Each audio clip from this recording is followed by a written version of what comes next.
A Thousand Deaths by Jack London. I had been in the water about an hour, and cold, exhausted, with a terrible cramp in my right calf. It seemed as though my hour had come. Fruitlessly struggling against the strong ebb tide, I had beheld the maddening procession of the waterfront lights slip by, but now I gave up attempting to breast the stream and contented myself with the bitter thoughts of a wasted career now drawing to a close. It had been my luck to come of good English stock, but of parents whose account with the bankers far exceeded their knowledge of child nature and the rearing of children. While born with a silver spoon in my mouth, the blessed atmosphere of the home circle was to me unknown. My father, a very learned man and a celebrated antiquarian, gave no thought to his family, being constantly lost in the abstractions of his study, while my mother, noted far more for her good looks than her good sense, sated herself with the adulation of the society in which she was perpetually plunged. I went through the regular school and college routine of a boy of the English bourgeoisie, and as the years brought me increasing strength and passions, my parents suddenly became aware that I was possessed of an immortal soul and endeavored to draw the curb, but it was too late. I perpetrated the wildest and most audacious folly, and was disowned by my people, ostracized by the society I had so long outraged, and with the £1,000 my father gave me, with the declaration that he would neither see me again nor give me more, I took a first-class passage to Australia.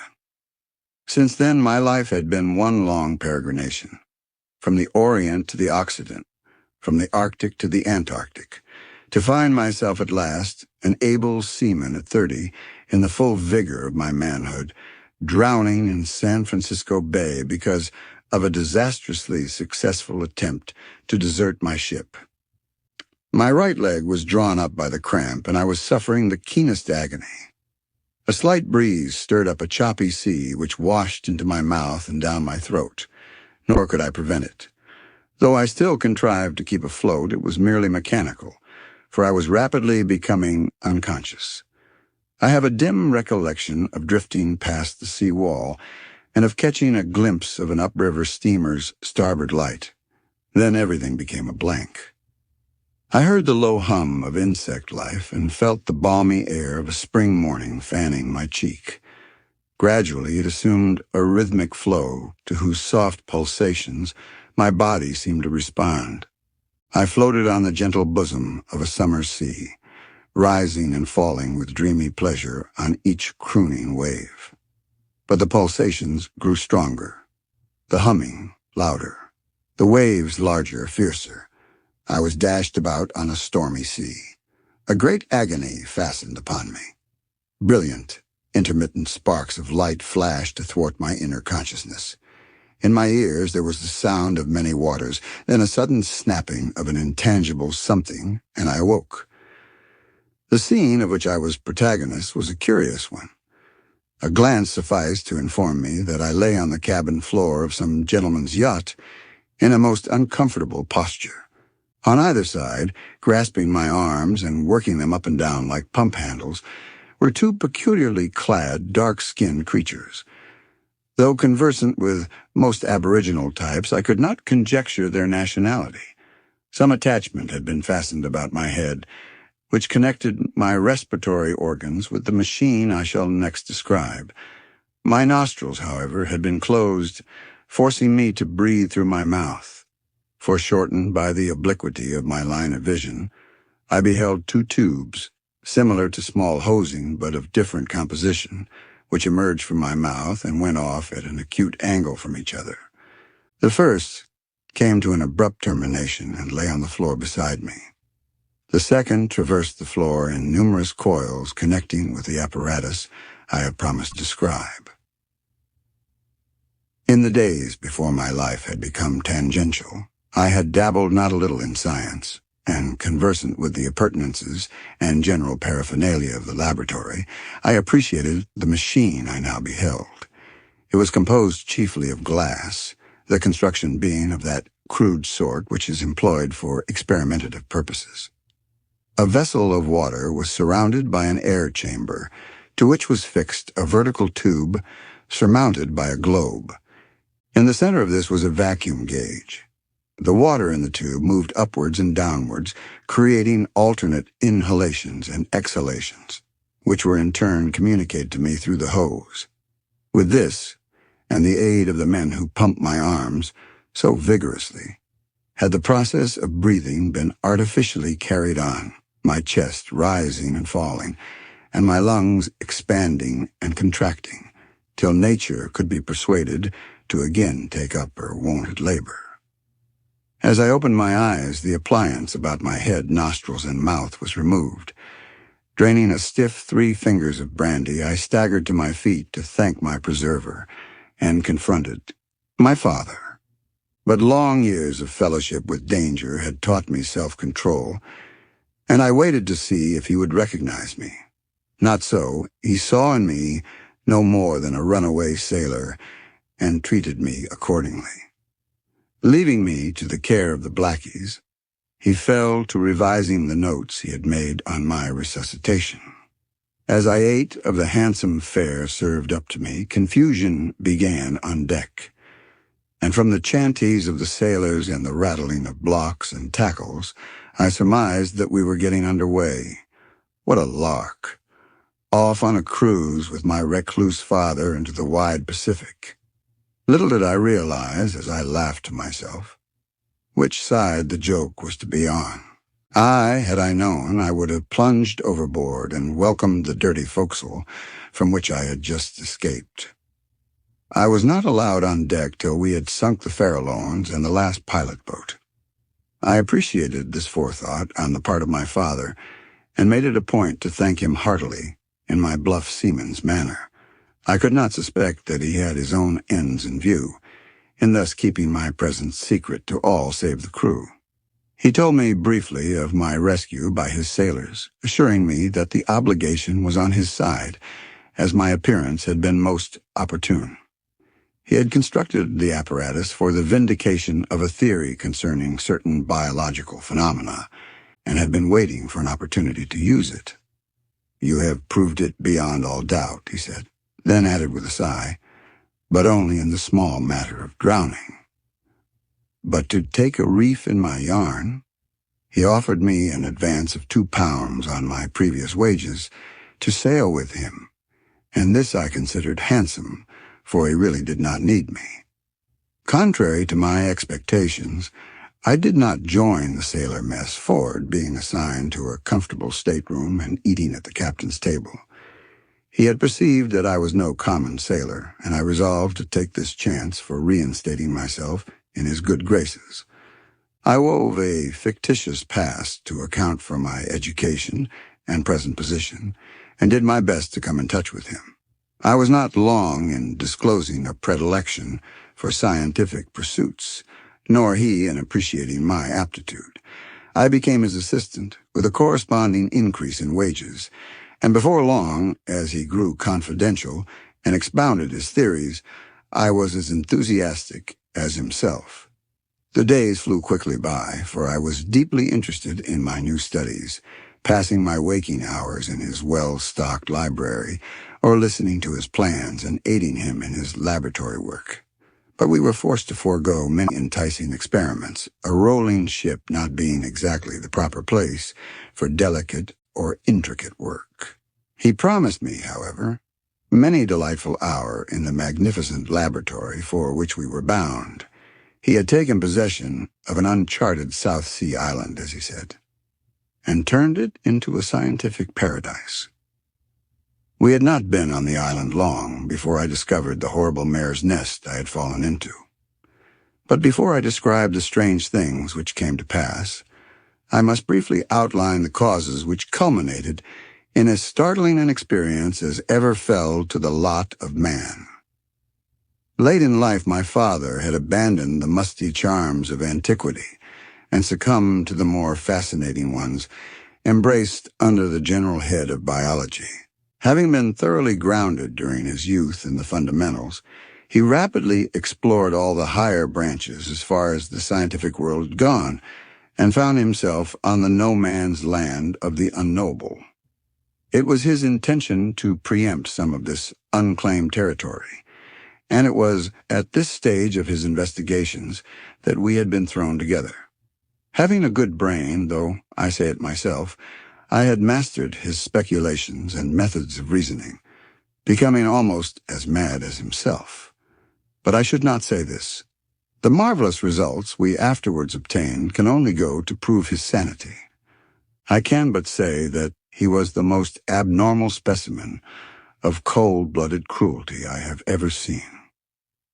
After having penetrated the dual mysteries of physiology and psychology, his thought had led him to the verge of a great field for which, the better to explore, he began studies in higher organic chemistry, pathology, toxicology, and other sciences and subsciences rendered kindred as accessories to his speculative hypotheses. Starting from the proposition that the direct cause of the temporary and permanent arrest of vitality was due to the coagulation of certain elements and compounds in the protoplasm, he had isolated and subjected these various substances to innumerable experiments. Since the temporary arrest of vitality in an organism brought coma and a permanent arrest death, he held that by artificial means this coagulation of the protoplasm could be retarded, prevented, and even overcome in the extreme states of solidification. Or, to do away with the technical nomenclature, he argued that death, when not violent and in which none of the organs had suffered injury, was merely suspended vitality, and that, in such instances, life could be induced to resume its functions by the use of proper methods. This, then, was his idea, to discover the method and by practical experimentation prove the possibility of renewing vitality in the structure from which life had seemingly fled. Of course, he recognized the futility of such endeavor after decomposition had set in. He must have organisms which, but the moment, the hour, or the day before, had been quick with life.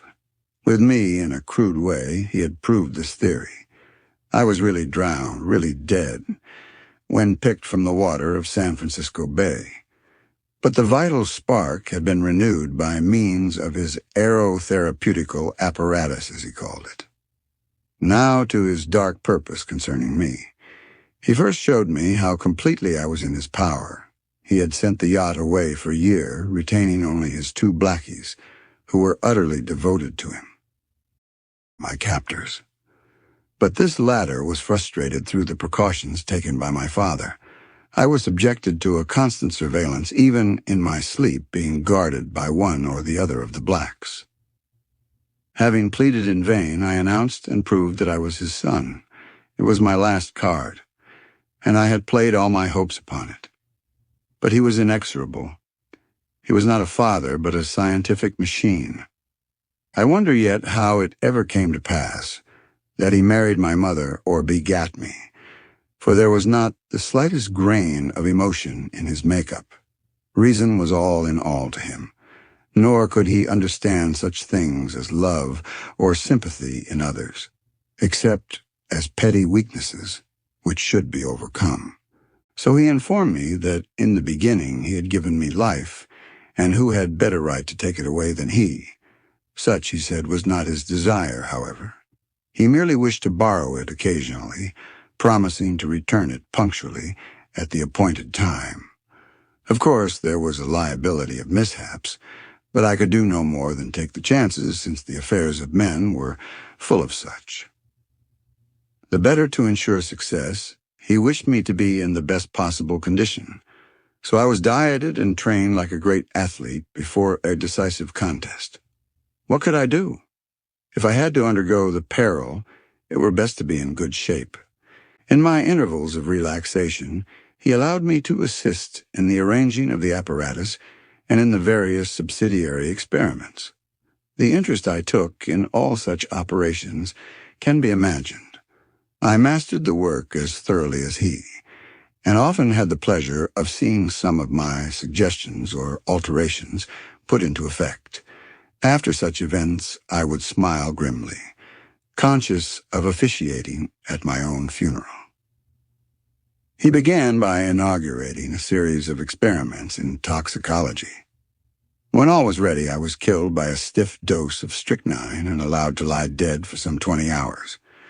During that period, my body was dead, absolutely dead. All respiration and circulation ceased. But the frightful part of it was that while the protoplasmic coagulation proceeded, I retained consciousness and was enabled to study it in all its ghastly details. The apparatus to bring me back to life was an airtight chamber fitted to receive my body. The mechanism was simple: a few valves, a rotary shaft and crank, and an electric motor. When in operation, the interior atmosphere was alternately condenses and rarefied, thus communicating to my lungs an artificial respiration without the agency of the hosing previously used. Though my body was inert, and for all I knew in the first stages of decomposition, I was cognizant of everything that transpired. I knew when they placed me in the chamber, and though all my senses were quiescent, I was aware of hypodermic injections of a compound to react upon the coagulatory process.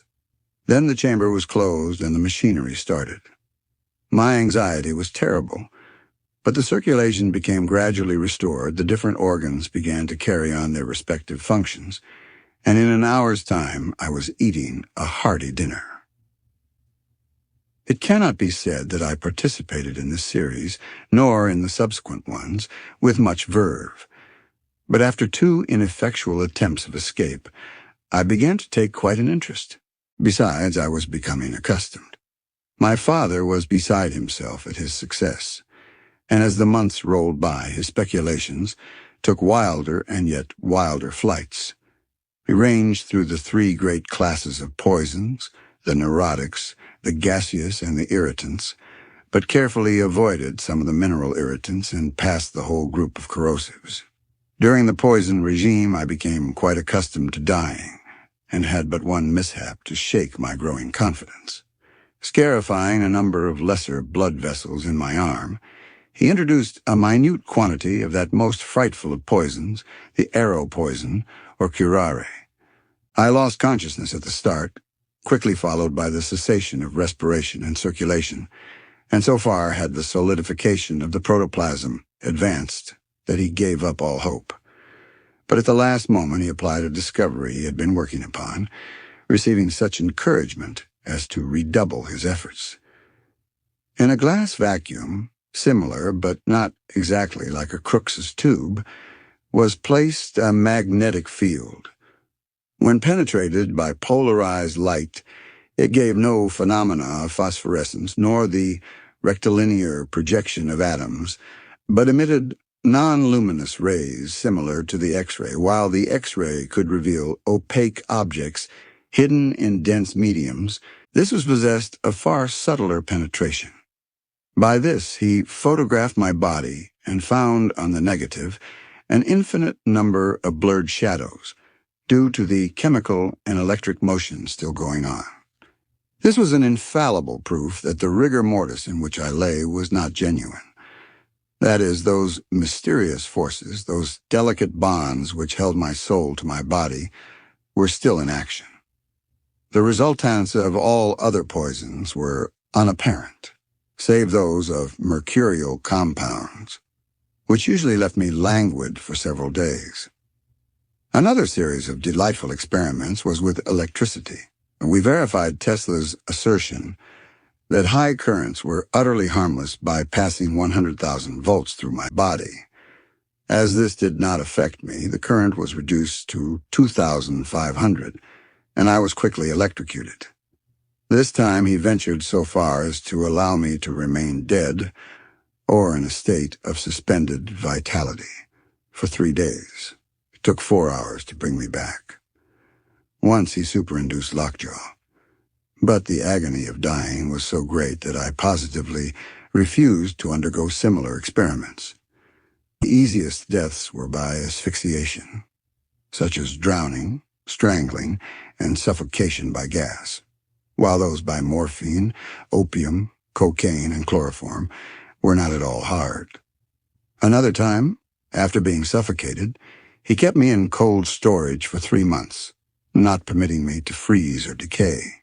This was without my knowledge, and I was in a great fright on discovering the lapse of time. I became afraid of what he might do with me when I lay dead, my alarm being increased by the predilection he was beginning to betray towards vivisection. The last time I was resurrected, I discovered that he had been tampering with my breast. Though he had carefully dressed and sewed the incisions up, they were so severe that I had to take to my bed for some time. It was during this convalescence that I evolved the plan by which I ultimately escaped. While feigning unbounded enthusiasm in the work, I asked and received a vacation from my moribund occupation. During this period, I devoted myself to laboratory work, while he was too deep in the vivisection of the many animals captured by the blacks to take notice of my work. It was on these two propositions that I constructed my theory. First, electrolysis, or the decomposition of water into its constituent gases by means of electricity. And second, by the hypothetical existence of a force, the converse of gravitation, which Astor has named apergy. Terrestrial attraction, for instance, merely draws objects together but does not combine them. Hence, apergy is merely repulsion. Now, atomic or molecular attraction not only draws objects together but integrates them. And it was the converse of this, or disintegrative force, which I wished to not only discover and produce, but to direct at will. Thus, the molecules of hydrogen and oxygen reacting on each other separate and create new molecules, containing both elements and forming water. Electrolysis causes these molecules to split up and resume their original condition, producing the two gases separately. The force I wish to find must not only do this with two, but with all elements, no matter in what compounds they exist. If I could then entice my father within its radius, he would be instantly disintegrated and sent flying to the four quarters, a mass of isolated elements. It must not be understood that this force, which I finally came to control, annihilated matter. It merely annihilated form. Nor, as I soon discovered, had it any effect on inorganic structure. But to all organic form it was absolutely fatal. This partiality puzzled me at first, though, had I stopped to think deeper, I would have seen through it. Since the number of atoms in organic molecules is far greater than in the most complex mineral molecules, organic compounds are characterized by their instability and the ease with which they are split up by physical forces and chemical reagents. By two powerful batteries, connected with magnets constructed specially for this purpose, two tremendous forces were projected. Considered apart from each other, they were perfectly harmless, but they accomplished their purpose by focusing at an invisible point in midair. After practically demonstrating its success, besides narrowly escaping being blown into nothingness, I laid my trap. Concealing the magnets so that their force made the whole space of my chamber doorway a field of death, and placing by my couch a button by which I could throw on the current from the storage batteries, I climbed into bed. The Blackies still guarded my sleeping quarters, one relieving the other at midnight. I turned on the current as soon as the first man arrived. Hardly had I begun to doze when I was aroused by a sharp, metallic tinkle. There, on the mid-threshold, lay the collar of Dan, my father's St. Bernard. My keeper ran to pick it up. He disappeared like a gust of wind, his clothes falling to the floor in a heap. There was a slight whiff of ozone in the air, but since the principal gaseous components of his body were hydrogen, oxygen, and nitrogen, which are equally colorless and odorless, there was no other manifestation of his departure. Yet when I shut off the current and removed the garments, I found a deposit of carbon in the form of animal charcoal, also other powders, the isolated, solid elements of his organism, such as sulfur, potassium, and iron. Resetting the trap, I crawled back to bed. At midnight, I got up and removed the remains of the second black, and then slept peacefully till morning. I was awakened by the strident voice of my father, who was calling to me from across the laboratory. I laughed to myself. There had been no one to call him, and he had overslept. I could hear him as he approached my room with the intention of rousing me, and so I sat up in bed, the better to observe his translation. Perhaps apotheosis were a better term. He paused a moment at the threshold, then took the fatal step. Puff! It was like the wind sighing among the pines. He was gone. His clothes fell in a fantastic heap on the floor. Besides ozone, I noticed the faint, garlic-like odor of phosphorus. A little pile of elementary solids lay among his garments. That was all. The wide world lay before me. My captors were no more. The end of the story. Like, comment and subscribe to support the channel.